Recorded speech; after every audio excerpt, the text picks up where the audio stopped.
Un saluto ai nostri amici telespettatori, eccoci al consueto appuntamento con la rubrica Family, Salute e Benessere.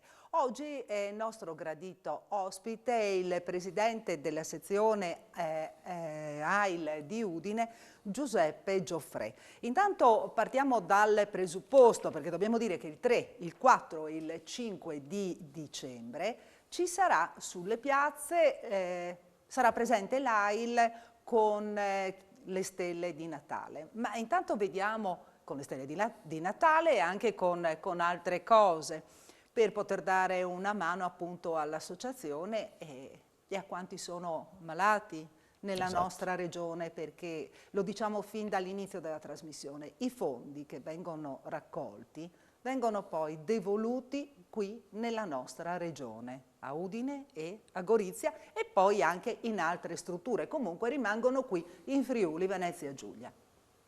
Presidente, cominciamo a parlare del 3, del 4 e del 5. Io ho dato così un'infarinatura generale. Grazie Isabella e saluto tutti i telespettatori e grazie per questo spazio. Sì, noi il 3, 4, 5 riusciamo finalmente dopo 2 anni a tornare in piazza. Era dal Natale del 2019 che non riuscivamo a essere in piazza, siamo in una situazione un po' particolare, gialla, ma con tutte le precauzioni, quindi mascherine, liquido igienizzante, Green Pass che hanno tutti i nostri volontari, riusciamo il 3, 4, 5 a tornare in piazza e in qualche piazza anche l'8 dicembre per chi vuole.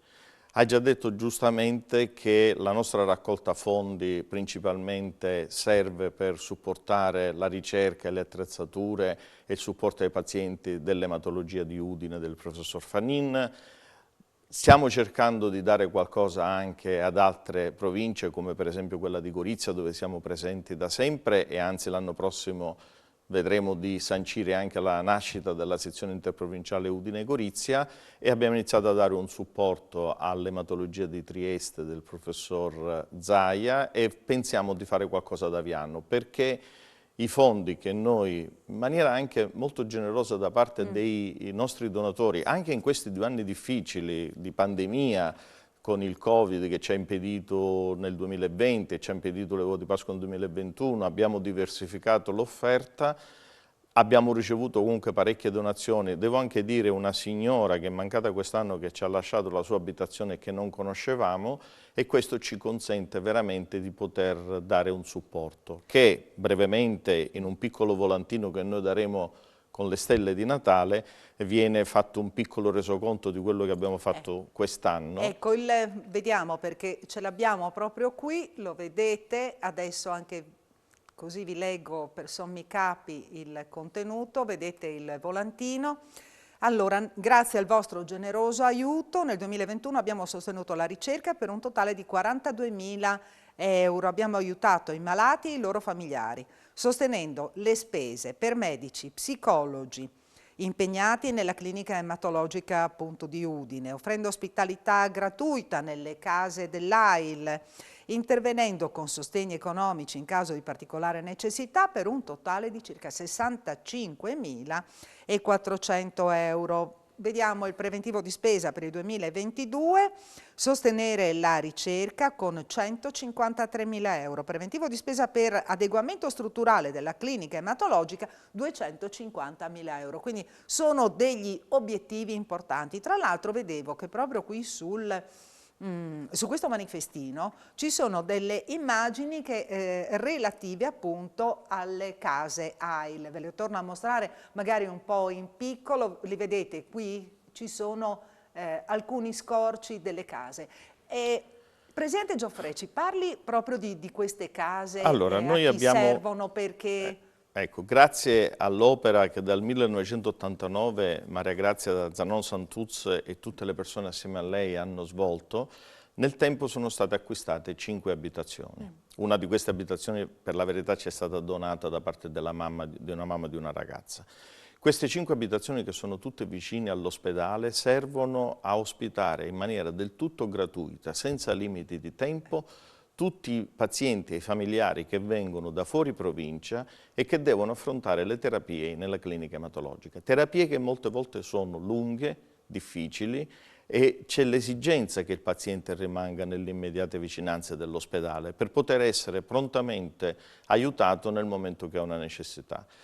Le case sono purtroppo quasi sempre occupate, stiamo tra l'altro facendo una grossa opera di ristrutturazione su tutti gli ambienti e devo dire che però è importante avere una base d'appoggio, è importante avere una base se devi d'appoggio. farti le terapie, sei vicino all'ospedale, poi hai un porto sicuro, in sostanza. Esatto, io esci... invito anche quando vogliamo a fare un piccolo servizio, perché le case noi abbiamo cercato di renderle accoglienti, di renderle come se Sì, fossero vedevo delle case, nelle cioè immagini. non un alloggio freddo, un alloggio asettico, perché il paziente o il familiare, per me paziente e familiare poi è un tutt'uno da considerare, hanno anche veramente l'esigenza di un supporto che sia umano, che sia psicologico, Sì. e i nostri volontari ci sono anche in questo caso, pur tra le mille difficoltà, ripeto, degli ultimi 2 anni con la pandemia, quindi con Infatti volevo chiederle come avete fatto, perché in Allora, questi 2 noi anni... inizialmente abbiamo chiesto all'epoca che le persone avessero un tampone negativo quando dovevano entrare Sì. e adesso viene chiesto il Green Pass,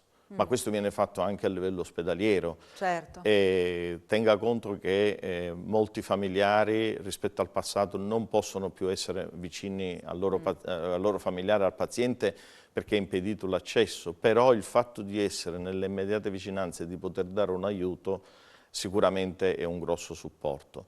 Talvolta ci siamo trovati in difficoltà perché magari le case erano tutte piene, quindi non vengono solamente le persone per le terapie, anche chi viene a fare un controllo nel follow up, un controllo di routine.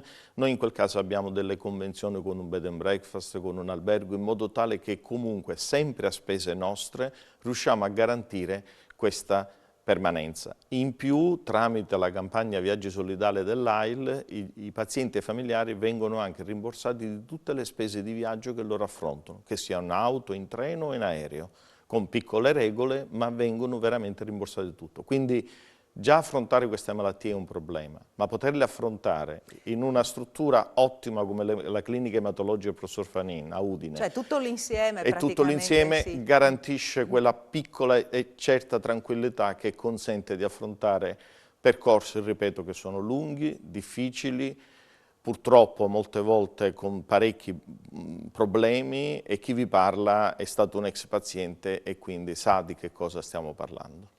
Ecco, volevo proprio chiederle, gli associati, cioè le persone Sì. che partecipano, La non maggior... necessariamente, chiaramente, devono essere, no, hanno sofferto, hanno avuto la patologia, Allora, noi hanno avuto abbiamo in problemi. questo momento oltre 200 soci. E comunque vedendo anche lei, no, simbolo di speranza, no? Sì, sì, io per fortuna ho avuto il mio problema 22 anni fa col professor Michele Baccarani, all'epoca il professor Sì. Fanini era un aiuto, e devo dire che dopo 1 anno e mezzo, quasi 2, Ha di risolto il fatiche, problema. ho risolto il problema e per fortuna non ci sono state più ricadute. Tant'è vero che, come me e come tanti altri, abbiamo poi pensato nel tempo di poterci dedicare prima con una piccola attività di volontariato per AIL Udine e poi piano piano arrivando a dare il nostro tempo in maniera quasi totale.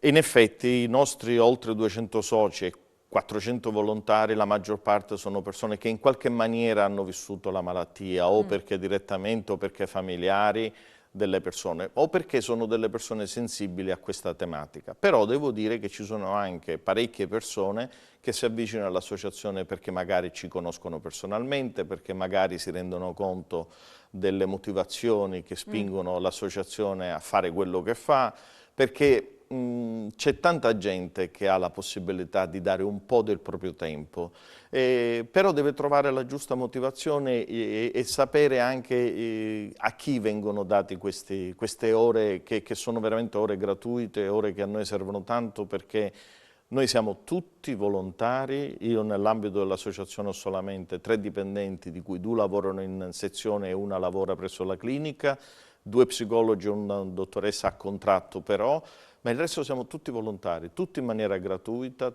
e siamo tanti, perché alla fine in una manifestazione delle Stelle di Natale arriviamo a contare 400 volontari, che sono volontari magari occasionali, cioè solo per un'ora, però io ho 135 volontari ricorrenti, quindi che costantemente svolgono il loro supporto, anche, ripeto, amici, che mi danno una mano in tantissime cose, anche nella conduzione delle case, perché una casa ha bisogno dell'elettricista, l'idraulico e tutta la gente che ci fa dei lavori, ripeto, in maniera finché può farlo, perché poi purtroppo noi, come tutte le associazioni di volontariato, ci siamo adeguati alla legge terzo settore, siamo iscritti al registro e questo comporta anche una serie di oneri non indifferenti. Ecco, magari questo può essere, no, argomento di un'altra puntata della Certo. nostra trasmissione. E visto che manca poco più di un minuto alla conclusione della puntata, vorrei un'altra volta focalizzare l'attenzione proprio Sì, su... sulle Ecco, stelle. perché vediamo praticamente no, ci sono Allora, delle offerte diversificate. sì, noi quest'anno Offerte in abbiamo, mercato oltre... diversificate. Qui abbiamo anche per Sì. decorare l'albero di Natale, anche queste sono diverse l'una dall'altra, oltre chiaramente alle azalee, poi Allora, ci sarà caffè, insomma offrite un po'... sì, la stella di Natale è Sì, la nostra pianta, sì. diciamo, per cui quella la teniamo assolutamente, siamo ben contenti. Offriamo e regaliamo il pacchettino di caffè. Quest'anno abbiamo pensato anche, per abbellire un po' l'albero di Natale e diversificare l'offerta, prendere queste palline di Natale con la scritta AIL di 3 tipi diversi, Sì. che ha una piccola cifra, possono essere anche questi oggetto di acquisto, di offerta e anche, perché no, di regalo, perché noi non dimentichiamoci che dopo le piazze continueremo a prendere le prenotazioni e fino all'8 dicembre, dal 9 al 22 dicembre, con i nostri volontari e con gli amici dell'associazione Angeli in Moto, porteremo le stelle di Natale e le palline di Natale a casa dei nostri donatori, in tutto Bene, il Friuli, province di Udine e Gorizia. bene. Siamo giunti al termine di questa trasmissione, ricordiamo 3, 4 e 5 in piazza con l'AIL. Grazie al Presidente della sezione AIL di Udine, Giuseppe Gioffrè, grazie per averci seguito e noi con la rubrica Family, Salute e Benessere ci vediamo la prossima settimana. Arrivederci. Grazie. Facciamo un'altra puntata.